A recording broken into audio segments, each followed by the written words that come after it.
Hello once again, I'm Rachel Shaylee Meadow, and in the previous video, I discussed about the history and equipment of basketball. Now in this video, I will be discussing more information about basketball, specifically four more topics, namely the officiating officials, the basic skills, the players' positions, and the violations. So let's start. Officiating officials. The game officials are composed of the crew chief, referee, umpire, and replay center. They are assisted by an official scorer, two trained timers, and the courtside administrator. All officials shall inspect and approve all equipment prior to the start of the game. The crew chief is the head official responsible for making the final decision of the game. The referee or umpire enforces the rules of the game to ensure that it is played safely and fairly. The replay center official will make the final ruling on all replays. The scorers will record the field goals made and keep a running summary of the points scored.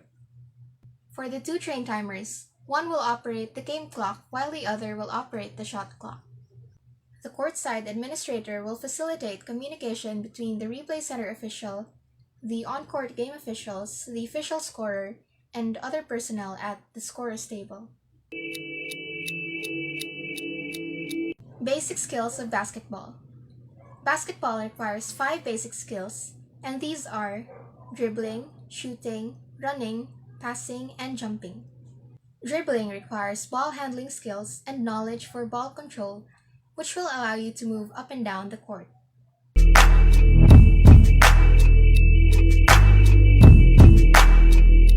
Shooting requires precise aiming to shoot the ball into the hoop in order to score points in basketball.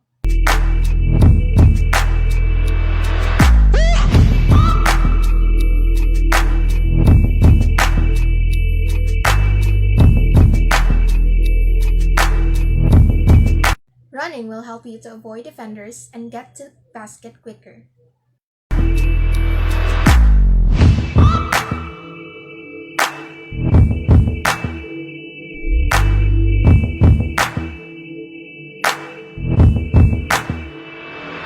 Passing is a skill that involves finding a teammate who is open for a shot.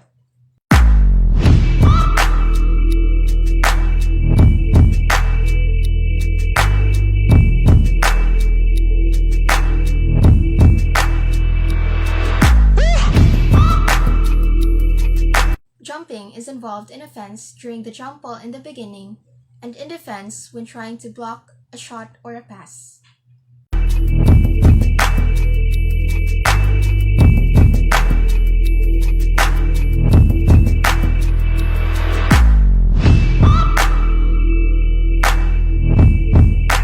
Players' positions. Basketball is a game played by 5 players per team, which means that there are 5 positions, and each have their assigned roles and numbers. They are the point guard, shooting guard, small forward, point forward, and the center. Point guard, known as the one, is typically the team's best ball handler and passer. He is expected to run the team's offense by controlling the ball. The shooting guard, known as the two, is prolific from the 3-point range and the long mid-range. The SG's main objective is to score points for their team and steal the ball on defense. The small forward, known as the 3, is considered to be the most versatile of the 5 positions. The SF is responsible for scoring points and defending. The power forward, known as the 4, typically plays offensively and has a variety of responsibilities, one of which is rebounding. And lastly, the center, also known as the 5, is normally the tallest player on the team and is valued for the ability to protect their own goal with high efficiency. Violations.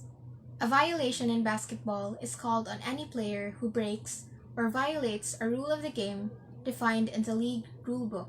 There are upwards of 20 distinct violations in basketball, but in this video, I will only be mentioning 5 violations. First is goaltending. Goaltending is the act of interfering with a shot when it is on a downward arc into the basket. Second is the shot clock violation. The shot clock violation is the failure to get a shot off before the shot clock expires. Another one is traveling. Traveling is the act of taking more than 2 steps without dribbling a ball. Fourth is the 5-second violation.